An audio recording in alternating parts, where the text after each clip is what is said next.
First of all biggest congratulation sir Arvind గారు and Geetha Arts team Vasu గారు and విద్య గారు అండ్ భాను అండ్ రియాజ్ అందరికీ నా కంగ్రాచులేషన్ చెప్తున్నాను. ఎందుకంటే సక్సెస్ అనేది మనకి ఇప్పుడు చాలా అవసరం మన ఇండస్ట్రీకి. మనందరం చూస్తున్నాం, వింటున్నాం థియేటర్స్ గురించి.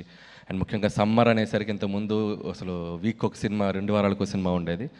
సో బట్ అలాంటి టైంలో గీతా ఆర్ట్స్ నుంచి ఈ 3 నెలల్లో 2 హిట్లు కొట్టారు, తండేల్ అండ్ సింగిల్. సో మీకు ఫస్ట్ కంగ్రాచులేషన్ చెప్తున్నాను. అలాగే విష్ణు.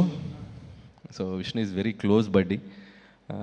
నాకు నీ దగ్గర చాలా తెలుసుకోవాలని పర్సనల్ అడగాలి. అసలు ఆ లాంగ్వేజ్ ఏంటి, అసలు ఎక్కడ కనుక్కున్నావు, అసలు ఎవరు కనిపెట్టారు? అది బాహుబలిలో కిల్క్ లాంగ్వేజ్ కంటే చాలా విచిత్రమైన టైమింగ్ అది. అసలు ఏంటి, అసలు అదేంటో తెలుసుకోవాలి. అంటే కన్ఫ్యూజ్ అయిపోతున్నాను నేను, అసలు ఎలా వచ్చింది ఆ ఐడియా అనేది.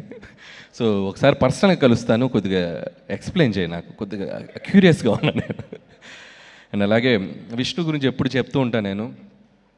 అండ్ నాకు విష్ణు కామెడీ టైమింగ్ చాలా ఇష్టం.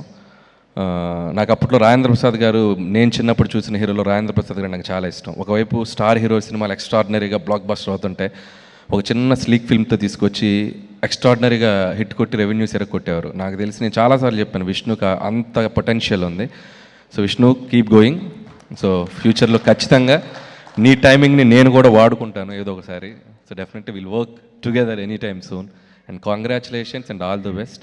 అలాగే టీం అందరికీ, పనిచేసిన వాళ్ళందరికీ, డైరెక్టర్ కార్తీక్ని మేము అనుకోకుండా కలిసాం, దాని గురించి చెప్పొద్దు. వాసు గారికి, నాకు, విష్ణుకి తెలుసు, అదొక ట్రాక్, ఆ తర్వాత మాట్లాడుకుందాం. So Karthik, welcome to Tollywood. So all the best and keep going. And అలాగే యాక్ట్రెస్ కేతిక అండ్ ఇవానా, తనకి లేదనుకుంటే ఈరోజు, తనకు కూడా నా బెస్ట్ విషెస్ చెప్తున్నాను.